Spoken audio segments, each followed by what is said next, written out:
नमस्कार। गणित की कक्षा में आप सबका स्वागत है। आज का प्रकरण है परिमेय संख्या को दशमलव संख्या के रूप में बदलना। तो चलिए आज हम लोग परिमेय संख्या को दशमलव रूप में बदलते हैं। पिछली कक्षाओं में आपने सीधे सीधे भाग करके दशमलव में संख्याओं को प्राप्त करना सीखा है। चलिए पहले हम उसी आधार पर हम प्रश्नों को सॉल्व करते हैं। एक हमने प्रश्न लिया 3/8, एक ले रहे हैं -17/5 और तीसरा क्वेश्चन हम ले रहे हैं 19/6। तीन क्वेश्चनों को हम लोग सीधे सीधे पहले सॉल्व करते हैं, उसके बाद हम दशमलव संख्या की स्थिति को समझेंगे कि इसमें प्रश्न क्या कह रहे हैं। चलिए सबसे पहले हम प्रश्न पहला सॉल्व करते हैं 3/8। 3/8 का मतलब हो गया कि 3/8 यानी 8 से 3 में भाग देने हैं। चलिए 8 से हम 3 में भाग देते हैं। तो देख रहे हैं कि 3 छोटा है और 8 बड़ा है, इसलिए हमें क्या लेना होगा, दशमलव लेना होगा। दशमलव लेंगे तो ये 3 के आगे एक 0 बढ़ जाएगा, तो क्या पड़ेगा 30, और दशमलव के आगे कोई संख्या नहीं इसकी, तो इसके पहले हम 0 लगा दे रहे हैं। अब यहां से हम देखेंगे कि ये कितनी बार जा रहा है। देखेंगे 3 बार में जाएगा ये। आप लोग पिछली कक्षा में भाग सीखे ही हैं। और 3 का क्या हो गया 24, कितना हुआ शेष 6 बचा। अब आगे ये छोटा, अभी इसके आगे 0 बढ़ जाएगा क्योंकि दशमलव हम पहले लगा चुके हैं। अब कितना हो जाएगा 7 बार जाएगा। 8 7 56। अब 10 में 6 गया तो कितना हो जाएगा 4। इधर 5 में से 5 गया 0 हो गया शेष। अब यहाँ से 4 0 हो जाएगा। फिर कितनी बार जाएगा 5 बार, यानी 8 5 कितना हो गया 40। शेषफल कितना हो गया 0, यानी कि 3/8 का जो सोल्यूशन है वो हुआ 0.375। बात समझ में आई हमारी। चलिए अब अगला क्वेश्चन करते हैं। अगला हमारा है ऋण 17/5। ध्यान दीजिएगा इसके आगे ऋण लगा हुआ है, तो ऋण लगा हुआ है तो हम सबसे पहले किसका हल निकालेंगे 17/5 का, और जो वैल्यू आएगा उसके आगे हम ऋण का चिन्ह लगा देंगे। यानी कि अगर 17/5 हो या ऋण 17/5 हो तो सबसे पहले हम लोग क्या करेंगे 5 से भाग दे देंगे, किसमें 17 में। तो 5 से भाग देंगे तो कितना हो जाएगा, पहले 5 3 15, कितना शेष बचा 2। भाग जाएगा नहीं क्योंकि अभी छोटा हो गया, दशमलव बढ़ेगा, 0 आ गया। 5 छूके कितना हो गया 20, क्या हो गया 20 में से 20 निकलेगा तो 0। इसका मतलब जब 17 में हमने 5 से भाग दिया तो कितना हो गया 3.4 हो गया। इसके आगे क्या चिन्ह देख रहे हैं माइनस, इसलिए उसके पहले किसका चिन्ह लगा देंगे माइनस का, और आगे क्या लिख देंगे 3.4। बात समझ में आ गई। चलते हैं अगला तीसरा वाला टर्म जिसको हम लोग को देखना है 19/6 को। 19/6 का मतलब अब हम इसको देख लें। 19/6 को देखते हैं, यानी कि 6 से हमें 19 में भाग देना है। तो 36 कितना हो गया 18, कितना शेष बचा 9 में 8 गया 1। भाग नहीं जाएगा, क्या लगाएंगे दशमलव, फिर इसके आगे क्या बढ़ गया 0, फिर 6 एकम 6, कितना शेष बचा 4। फिर छोटा ही है 0 ले लेंगे, फिर कितनी बार में जाएगा देख लेंगे ध्यान से, कितनी बार जाएगा 6 बार। 6 का 36, फिर 10 में 4 निकला 6, फिर 0 बढ़ाएंगे 6 का 36, फिर 10 में से 6 निकला 4। यानी ये प्रक्रिया क्या होगी बार बार दोहराई जाती रहेगी। यानी कि 19/6 का सोल्यूशन होगा 3.166, यानी ये 6 आगे लगातार आता ही रहेगा। इसका मतलब कि ये जो हम लोग 3/8 हो या -17/5 हो या 19/6 हो, ये पिछली कक्षा में हमने भाग देना सीखा था, उसी के आधार पर हम आपको बताए। तो आपने देखा कि 2 ऐसे मान आ गए जिसका शेषफल क्या था 0 था, और एक तीसरा वाला हमने वैल्यू लिया तो उसका शेषफल क्या हो गया बच गया, 0 के अलावा बचा। ऐसे ही और भी आएंगे भाग जिसमें आप भाग देंगे तो क्या होगा वो शेषफल 0 नहीं आएगा। किसी तरह से देख लीजिए, मान लीजिए हम क्वेश्चन दे रहे हैं 7/9 ले लीजिए, इसका भी शेषफल क्या होगा 0 नहीं आएगा। आप चेक करके देख लीजिएगा। अब चलते हैं इसकी स्थिति, अब समझते हैं हम इसकी स्थिति को। अब आते हैं हम लोग दशमलव संख्या रूप के विषय में जानते हैं। अब हम लोग यहाँ पढ़ रहे हैं कि जो परिमेय संख्या है उसको दशमलव रूप में बदलना है। परिमेय संख्या को दशमलव रूप में हमने बदला तो हमने देखा है कि इसकी 2 स्थितियां प्राप्त हुई। एक ऐसी स्थिति थी जिसका शेषफल क्या था शेष 0 हो चुका था, और ऐसा स्थिति था एक जिसका शेष 0 नहीं था, यानी इसका शेष 0 नहीं हुआ। इसका मतलब ये होगा कि परिमेय संख्या को जब दशमलव रूप में बदलते हैं तो उसकी दो स्थितियां होती हैं। यानी कि परिमेय संख्या को जब दशमलव रूप में बदलते हैं तो वो दो प्रकार का होता है। एक प्रकार ऐसा होता है जिसका शेषफल 0 हो जाता है और एक ऐसा होता है जिसका शेषफल 0 नहीं होता है। तो जिसका शेषफल 0 हो जाता है उसको हम लोग बोलते हैं शांत दशमलव संख्या। बात समझ गए हमारी? यानी ऐसी परिमेय संख्या जिसको परिमेय संख्या को जब दशमलव में बदलते हैं तो उसका दशमलव में बदलने पर पूरा पूरा कट के वैल्यू प्राप्त हो जाता है, अर्थात शेषफल 0 प्राप्त हो जाता है, तो उसे हम लोग शांत दशमलव संख्या कहते हैं। और ऐसा जिसका शेषफल 0 नहीं होता है उसको हम लोग बोलते हैं अशांत आवर्ती दशमलव संख्या। समझ रहे हैं हमारी बात को? दशमलव संख्या। अब यहाँ पे आवर्ती आ रहा है। आवर्ती का मतलब जो टर्म बार बार रिपीट होता हो, दोहराया जाता हो। हमने इसमें देखा कि 3.1 के बाद जो भी टर्म आ रहे थे बार बार आ रहे थे, बार बार दोहराए जा रहे थे, इसलिए इसमें आवर्ती कहा गया। यहाँ पर हम इसको 3.16 जो है बार बार दोहराया जा रहा है, इसलिए इसके ऊपर 6 के ऊपर क्या लगा देते हैं? बार का चिन्ह लगा देते हैं। 19/6 को हम कहेंगे 3.16 के ऊपर क्या लगा दिया हमने? बार, यानी 6 का बार। ये इसका सोल्यूशन है। कहने का मतलब क्या हुआ कि दशमलव संख्याओं को, परिमेय संख्या को जब दशमलव संख्या में निरूपित करते हैं तो ये दो प्रकार का होता है। एक होता है शांत दशमलव संख्या और दूसरा होता है अशांत आवर्ती दशमलव संख्या। अब हम लोग इसको ऐसे भी पहचान सकते हैं, कहीं हम टर्म को देख के भी हम बता सकते हैं कि वो शांत है या अशांत है। चलिए उसको हम लोग पहले देखते हैं। यहाँ पे ऐसे हम एक दो उदाहरण देते हैं आपको, जैसे 5/8 है, 7/11 है, या 3/4 है, या 7/5 है, या 19/6 है, या 1/7 है। ऐसे हमने एग्जाम्पल लिया आपके सामने और हमने इसको कहा कि यह आप बताइए देख के कि ये शांत है कि अशांत है। तो चलिए इसके आधार पे हम उसके नियम को भी आपको समझा देते हैं कि शांत दशमलव कहते किसको है। तो शांत दशमलव उसको कहते हैं जिसका हर या तो 2 हो या 5 हो, ठीक है, या दोनों हो। समझ रहे हैं? जैसे 2 कहने का मतलब जैसे 8 है, 8 को हम लोग क्या कहेंगे? 2 गुणे 2 गुणे 2, यानी 5/2 का पावर इसको क्या कह देंगे? 3 कह देंगे, क्योंकि 8 को क्या कहते हैं? 2 गुणे 2 गुणे 2।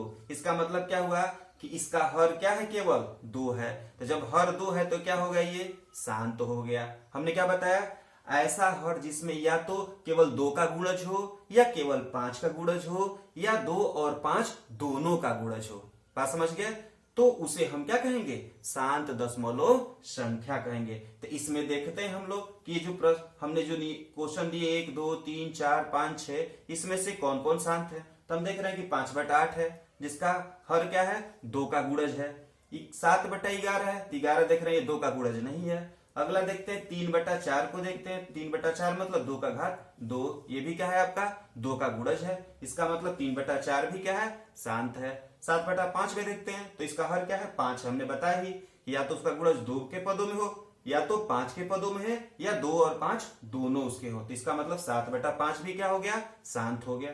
अब 19/6 की स्थिति देखते हैं। 6 को हम क्या कहेंगे? 19/2 गुणे 3।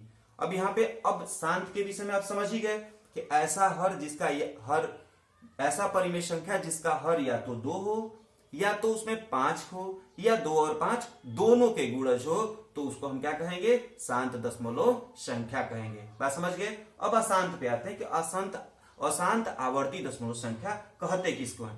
तो अशांत आवर्ती का मतलब या 2 और 5 के अलावा भी उसमें कोई गुणज हो, यानी कि जैसे 19/6 को देखा। 19/6 में हमने क्या देखा? तो 2 को तो गुणज था ही, उसके अलावा क्या मिल गया आपको? 3 भी मिल गया, अलग से एक और गुणज मिल गया। ऐसे को क्या कहेंगे हम? अशांत कहेंगे। ऐसे 7/11 है तो 2 और 5 हो या न हो इससे कोई मायने नहीं। देखिए 7/11 में क्या देख रहे हैं? इसमें न तो 2 है न तो 5 है, तो भी ये क्या कहलाएगा? अशांत आवर्ती कहलाएगा। इसका मतलब कि 2 और 5 के अलावा कोई गुणज हो या केवल अलावा ही हो, 2 5 को छोड़ के और भी कोई पद हो उसका गुणन हो, तो क्या कहलाएगा? वो अशांत आवर्ती कहलाएगा। यानी कि 19/6, 7/11 और 1/7 आपका क्या कहलाएगा? अशांत कहलाएगा। इसका मतलब क्या हो गया? शांत में कौन कौन हो गया? 5/8 हो गया, 3/4 हो गया और 7/5 हो गया। किसके लिए? शांत दशमलव के लिए। और अशांत के लिए कौन हो गया? अशांत के लिए हो गया 7/11, फिर अगला हो गया हमारा 19/6 और अगला हो गया 1/7। आशा है कि आपको ये हमारी बताई हुई बात आपको समझ में आई होगी।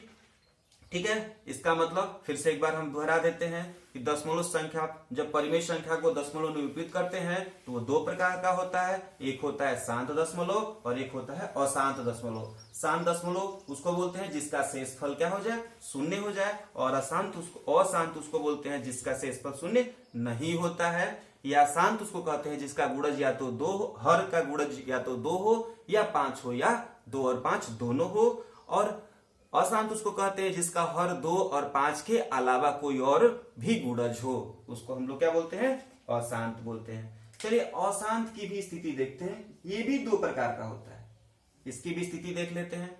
यानी अशांत आवर्ती दशमलव, ठीक है, आवर्ती दशमलव संख्या, इसका भी दो भाग होता है। कैसे, इसको हम बता देते हैं। एक होता है भाग जिसका शुद्ध होता है, ठीक है, शुद्ध रूप से क्या होता है, ये शुद्ध अशांत होता है, ठीक है। और एक क्या होता है, इसको अशुद्ध बोलते हैं। ये कैसे होता है अभी इसको बता दे रहे हैं, यानी आप आगे हम लिख नहीं रहे हैं, ठीक है। शुद्ध अशांत दशमलव संख्या, अशुद्ध अशांत दशमलव संख्या। शुद्ध किसको बोलेंगे और अशुद्ध किसको बोलेंगे, ये थोड़ा सा अंतर है, इसमें समझना है। जैसे हम बताते हैं आपको 1/3 को अगर लिखेंगे, आप डिवाइड करके देख लीजिएगा। अगर 1/3 को हम लोग लिखेंगे तो लिखेंगे 0.3 का बार, यानी कि 0.3 बार बार आता रहेगा।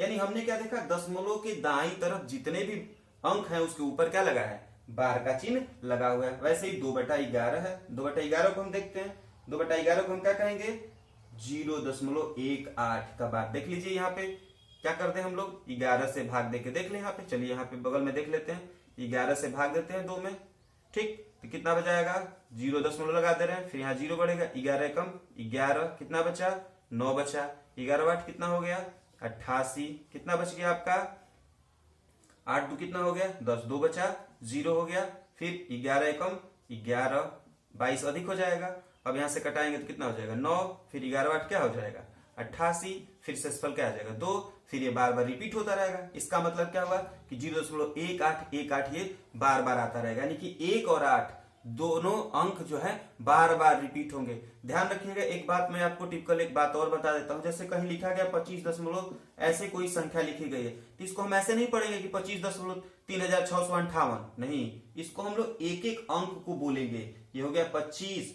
क्यों 25 बोल रहे हैं इसको, क्योंकि 5 इकाई है। मान लीजिए इसके आगे हम ऐसे अंक लगा दे रहे हैं, इसको हम क्या पढ़ेंगे, जय मान लीजिए इसको 8 लिख दे रहे हैं, दोनों अंक समान दिखने लग रहा है। यहाँ पे देख रहे हैं 8 6 2 5 दशमलव 3 6 5 8 है। हम इसको अंक को कैसे पढ़ेंगे, दशमलव के बाईं तरफ इकाई से शुरू करेंगे और दशमलव के दाईं तरफ 10वां 100वां 1000वां 10,000वां। समझ रहे हैं हमारी बात। इसलिए बाईं तरफ के अंकों को इकाई दहाई सैकड़ा हजार यानी 8625.365 बोलेंगे, न कि 8625.3658 बोलेंगे। ऐसे नहीं बोलेंगे। दशमलव के दाहिनी तरफ जो भी संख्याएं आती हैं उनको प्रत्येक को एक एक अंक को लेके बोला जाता है, सभी को एक साथ जोड़ के नहीं बोला जाता। इसलिए हम बोल रहे हैं इसको 2/11 को क्या कह रहे हैं, 0.18 बार। ठीक है, बात समझ गए हमारी। अब चलते हैं, यानी शुद्ध अशांत किसको बोलते हैं, जिसका दाहिने तरफ यानी दशमलव के बाद सीधे सीधे सभी अंकों पे क्या होता हो, बार आता हो। अब अशुद्ध का देखते हैं। अशुद्ध में आप चलते हैं, चलिए 1/6 की चर्चा करते हैं। 1/6 को आप देखेंगे तो इसमें हो जाएगा आपका 1/6 को हम लोग देख लें, यहाँ पे क्या होगा, दशमलव आएगा, फिर यहाँ 0 हो जाएगा, 6 कम क्या हो गया 6। अब कितनी बार जाएगा, 4 बार। कितना बार जाएगा, 4 बार, सॉरी 10 में 6 निकला, क्या हो गया 4, फिर इसके आगे क्या आ गया 0। अभी कितनी बार जाएगा, 6 बार, 6 कितना हो गया 36, फिर क्या आ गया 4, फिर 4, फिर कितना आ गया 6, फिर क्या हो गया 36, फिर क्या आ गया 4, यानी कि 6 बार बार रिपीट होगा। एक बार बार रिपीट नहीं हुआ है। इसका मतलब 1/6 को हम लिखेंगे 0.16 बार, यानी कि ऐसा टर्म जिसके दशमलव के दाहिने तरफ लगातार बार आने लगे, एक भी अंक छूटा न हो, वो क्या कहलाएगा, शुद्ध अशांत। और ऐसा जिसमें दशमलव के दाहिनी तरफ अंक आए और उसके बाद बार आने लगे, वैसे को क्या कहेंगे, अशुद्ध अशांत कहेंगे। बात समझ में आई। आशा है कि आपको पूरी बातें हमारी स्पष्ट समझ में आई होगी। अब आपको एक टर्म अब फिर पुनः एक दोहरा देते हैं। टर्म देख लीजिए, जैसे मैंने आपको बताया कि 3/8 था, इसको आपने क्या किया, भाग के द्वारा दशमलव संख्या के रूप में बदला। चलिए मैं आपको एक दूसरी विधि बता देता हूं जिसकी सहायता से आप आसानी से प्राप्त कर सकते हैं। जैसे हमने बताया कि दशमलव बदलेंगे तो हम ये देख लेंगे कि जिसका हर 2 और 5 हो, यानी या तो 2 हो या तो 5 हो या तो दोनों हो। तो हम इसमें देख रहे हैं कि 3/8 को हम लोग लिख सकते हैं 3/2 का पावर 3, यानी ये 2 का घात कितना है, 3 है। हम ऐसा करते हैं कि इसके घात को 2 का घात 3 है तो इसका आधार 10 में कन्वर्ट करते हैं। ये 10 में कन्वर्ट कब होगा, जब 2 में 5 से गुणा करेंगे तो 10 में होगा, यानी इसका जितना घात है उतनी ही बार से 5 के घात को लेके अंश और हर में गुणा कर दिया जाए। यानी कि 3/2 का घात 3 में 3/2 का घात 3 में हम गुणा कर दे रहे हैं 5 का घात 3 से। बात समझ में आया? यानी कि ऊपर हो गया हमारा 3 गुणे 5 5 25 5 125 और नीचे हो गया दोनों का घात बराबर है तो हम इसके आधार को गुणा कर लेते हैं। तब आपका हो गया कितना, ऊपर गुणा कर लेते हैं 3 5 15 के 5 80 1 3 दूनी के 6 1 7 3 एकम 3 300 क्या हो गया 75 और नीचे हो गया 2 5 10 10 का घात कितना 3, तो 10 का घात 3 बने क्या 10 गुणे 10 गुणे 10, यानी कि ये हो जाए कितना 1000 हो जाएगा। तो हमने क्या लगा दिया नीचे 1000। अब जानते हैं ये 1 है, इसका मतलब इस किसी भी संख्या में 1 से भाग दे दे तो उसके वैल्यू में कोई चेंजिंग नहीं आता है। तो हम यहाँ पे देख रहे हैं जितने जीरो हैं, दशमलव यहाँ पे 5 पे है तो उतना क्या हो जाएगा, बाईं तरफ दशमलव खिसक जाता है, तो दशमलव बाईं तरफ 3 स्थान खिसकेगा तो 3 के आगे आ जाएगा, यानी उसको हम बोलेंगे 0.375 बोलेंगे। बात समझ में आया हमारी? अगर इसी प्रश्न की हम लोग चर्चा करें, इस प्रश्न में देखें या कोई और प्रश्न ले लेते हैं। चलिए जैसे 7/5 है, इसी को हमको दशमलव रूप में बदलना है। सीधे सीधे 5 कितनी बार है, 1 बार है, यानी कि अंश और हर में हम यहाँ पे क्या कर दें 2 से गुणा कर दें। देख रहे हैं ना, तो नीचे ऊपर क्या हो गया 7 दूनी का 14, नीचे 5 दूनी का कितना हो गया 10। अब 10 से 14 में भाग देंगे तो 0.1 का स्थान खिसकेगा तो क्या कहलाएगा 1.4। बात समझ में आई हमारी? यानी इस तरह से भी हम आसानी से परिमेय संख्या को दशमलव संख्या में निरूपित कर सकते हैं। कब, जिसका हर 2 या 5 हो या 2 और 5 दोनों हो। आशा आपको ये वीडियो बहुत अच्छा लगा होगा। तो इस आधार पर हम आपको 2 क्वेश्चन दे देते हैं ताकि आप इस क्वेश्चनों को करेंगे। ठीक है, अगले वीडियो में हम लोग दशमलव से परिमेय में बदलने का पढ़ेंगे और उसमें हमारे सिलेबस में दिया गया है केवल शांत दशमलव को परिमेय में बदलने का, और हम लोग दोनों को पढ़ेंगे, शांत और अशांत दोनों को परिमेय संख्याओं में हम लोग बदलने का सीखेंगे। ठीक है, तो चलिए हम आपको क्वेश्चन दे देते हैं।